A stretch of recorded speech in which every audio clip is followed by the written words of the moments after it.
What's going on, America? It's your boy, Mr. Controversy, representing the three-point conversion, presents making the cut. This is Sports Battleground, and this is my NFL diary. Well, we're going into week 10. Can't you believe it? Half the season is almost gone. I kind of hate to think about it, but right now it's money time. But what we're going to do this week, we're going to talk about Mr. Controversy's mid-season awards. Yes, we got to give out awards, people. Might not be the same as your so-called experts, Full Letter Network, the Football Channel Network.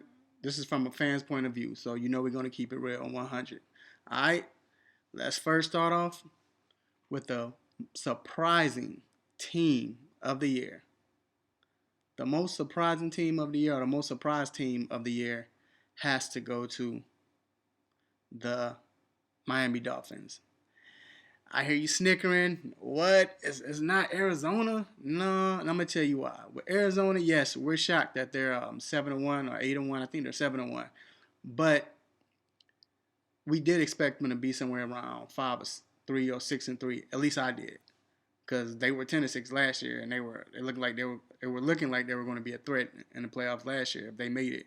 So, but with Miami Dolphins, who had them at 6-3 or 5-3? Like 3-5 maybe. Um, they've beaten some quality teams, or at least you would think they were quality. Coming into that game. For example, they went to Chicago. Yes, the lowly Chicago Bears, but they beat the Chicago Bears at Soldier Field. Dominated that game. Remember, early in the season, they also beat the New England Patriots. Destroyed them, dominated them, and let's not forget. We can't forget, even though it was just recently. Man, I know San Diego want to forget the way they dismantled the San Diego Chargers. That was embarrassing. Honestly, as a Bears fan, it made me feel a little bit better about the loss we received from them a couple weeks back. It seemed like, okay, I guess they're legit. But man, the coaches, I mean, the way they're coaching that team, they have Tannehill playing like a Pro Bowl player, man. I mean, I like the way they're running the the read option with Tannehill. You would never think they would do anything like that with that type of quarterback. But he's an athletic quarterback, but he's making the most out of it. Then he's dropping back, passing the ball. You remember they did lose Marino, so you kind of felt like, okay, here we go again. I mean, they're probably gonna suck again, but like I said, the defense is playing out their minds. Brent Grimes, and then your boy Cortland Finnegan, he's back. I mean, Cameron Wake. Like I said, I just like this team. This team is legit, and they get Mr. Controversy's award for most surprising team midway in the season. Now let's take it to the most disappointing team of the season. Yes, it's the Chicago Bears. Yes, it is. Of course, I already talked a lot about Chicago Bears if you've been following me. So, really want to talk about why we're struggling. But I'll say this. One thing is you look at which has been a hot debate for the last hot topic for the last few weeks. Why usually in the NFL you have captains, right? You have at least I think 3 or 4 captains. Okay, so why did Mark Trestman in the beginning of the season say we're not gonna have a captain, or we're not gonna have a particular captain that we're gonna say, hey, okay, he's the captain of the year? No, what we're gonna do is each game we're gonna go ahead and make different players captains for every game. That's stupid. Why? Why? Now you're taking away your leaders, because that's what a captain is. A captain is a leader. And like I said earlier in a conversation, let's say if you don't have enough C's to go around and you do have some more leaders, then they will lead also. But usually, if you're the captain, you're the leader. But now, since you have different captains each week, the time when we were falling apart or going into a game, that captain has to step up. So now you got some rookie trying to lead the team when you're not a leader, or when he's not a leader. That's stupid. And then again, let's go back to Lovey. I know all America was wondering why we got rid of Lovey. Chicago fans, they were going for Lovey's head, saying, "Let's get rid of him. He's time for him to go." What do you think now? Exactly. The only reason why Lovey left, well, two reasons was first of all because the GM, when a new GM come in town, he wants to have his own personnel, own coach, own team, basically. So that's why he had to go. Second, then you had Lovey not really putting much emphasis on the offense, so that got him booted. But which coach would you have, Chicago? Let's leave it like that. Okay, next, let's go to the offensive. Well, actually, let's go to the defensive rookie of the year. My defensive rookie, my defensive rookie of the year has to be Mosley, C.J. Mosley from Baltimore Ravens. That dude, he kind of reminds you of somebody, doesn't he? He has a motor and that attitude like somebody that played there before. I'm not gonna mention any names though, but he's third in the league in NFL in tackles, combined tackles. So he's doing this thing. Like I stated, I love his attitude. I love the way he takes command of that defense. Like he's really a leader of that defense. And I mean, he's a great player. And I got him as Mr. Controversy defensive player during the mid-season, I should say, mid-season. Okay. Now, offensive rookie of the year, um, just by default, I mean, I like the rookie in Baltimore, the running back Tyler. I can't pronounce that joker's name, but I'm gonna have to go with Teddy Bridgewater. I mean, he played in some big games, man. He stepped up. He had a win last week against the RG3, and he came from behind and won that game. Look what he did against Atlanta. So he's been showing that he's ready for the NFL. And again, this is his rookie year. He's doing a good job. He's doing a good job without the Adrian Peterson list. Minnesota Vikings hope Peterson get back on the field, but actually I don't because I don't, them playing against us in our division. But again, he's been playing great without Adrian Peterson, so I got to give him Mr. Controversy's offensive rookie of the year, or through the midseason. I'm sorry. Now, let's go to defensive player up to the midseason. Stop it. Ain't no point even talking about this. You already know who it is. So, of course, it's Mr. 99, J.J. Watt, always showing up. So, we're going to leave that alone. So, now let's go to the offensive player doing up to the midseason. And this doesn't include quarterbacks, okay? Because, we always give the offensive player of the year quarterback. No, this doesn't include quarterbacks. So, besides the quarterback, I have to give it to, it's between my man Antonio Brown and, of course, DeMarco Murray. Sorry, folks. Dallas, I love you. I got to give it to Antonio Brown. Why? Let me state why.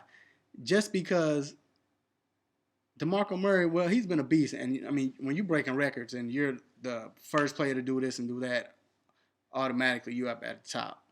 But the only reason why I don't give it to him is 40% of his rushing yards goes to his offensive line. When you have the best offensive line in football and you're not getting touched until you're 6 yards past the line of scrimmage, I mean, I expect you to do well. And then the rest comes with DeMarco Murray. I mean, he reads his line well, makes great cuts. But again, it's kind of like the Emmett factor. Think about it. Everybody want to say, oh, Emmett, I don't have him in my top 10 or he's not top 3 or whatever they want to say. And this is non-Dallas Cowboys fans, of course. But he's a leading rusher in the NFL history. So why?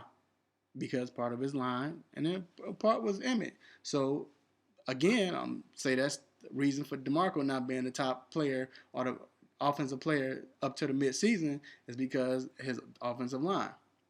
But now, Antonio Brown. A couple of weeks ago, about 3 or 4 shows ago, I talked about gimmick receivers, and I talked about how I think he's a gimmick receiver. Not really discounting him or trying to like say that he doesn't do anything else, but I'm just saying the gimmick receiver, you go ahead and you throw screens, you do certain stuff that you wouldn't do to a normal wide receiver just to get him the ball, which is good because that means he's electrifying, you know. So you would say I said he was the gimmick receiver, but man, did he shut me up? This dude is a beast. Can't stop him. He's probably the only wide receiver I know that runs his routes full speed and still able to get open. Usually, if you're a wide receiver, wide receivers will tell you don't run your routes full speed because you got to set up your routes. You know, you don't go full speed until you make that break or till, you know what I'm saying, when the ball gets there. But he goes full speed, full throttle every play. And I mean, who stopped him? Nobody hasn't stopped him yet. So he's balling. I mean, he's doing his thing, and I offensive player of the year, 8 touchdowns. He's leading the league in receptions. He has 71 receptions. I think he's on pace to get like 129 receptions.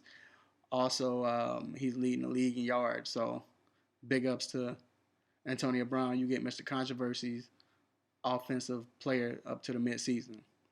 Now, the best quarterback up to the midseason, we're going to give them their own category, has to be Andrew Luck.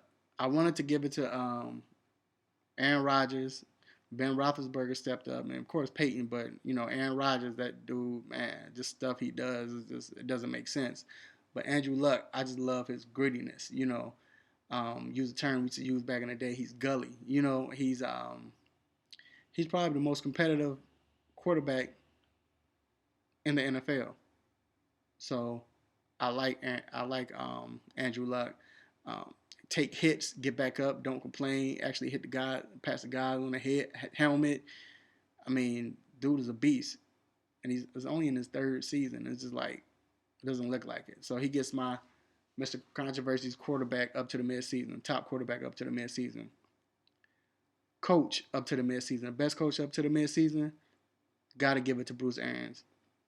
Man, I mean, remember the first 4 or 5 games, he was playing without Carson Palmer. He played a little bit the first game, but got hurt, you know, so the first 4 or 5 games he played with his backup. Then one game against the Giants, he played with his backup, with his third string.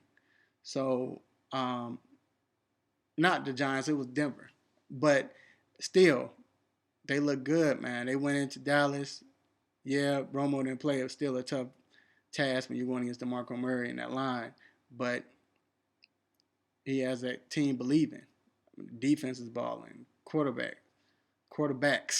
Yeah, plural. Quarterbacks. And Ellington is a beast. I didn't know he was that good, but hey, he's better than what he's better than just a fantasy running back. Let's put it like that.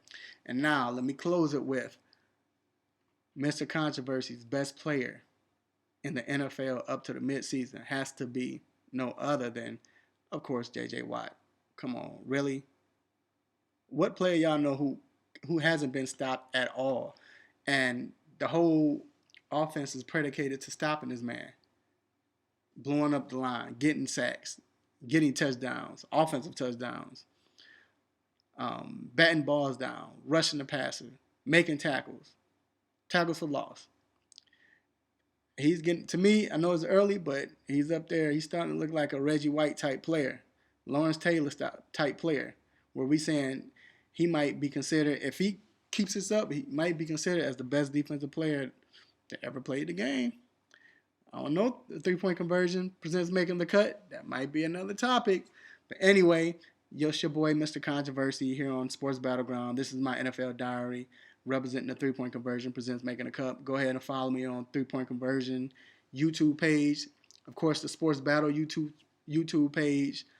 At Twitter, on Twitter is at Mr. Controversy21. On Facebook, Controversy Raphael.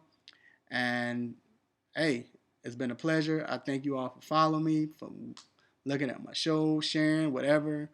Hey, big ups to all my fans, or all people who love football. Let's put it like that. You know, whether you're fans or not, whether you like me or not. So, big ups, Big TJ. You know how we do, baby. Let's get it going. Let's make history. I'll holler at y'all. I'm out.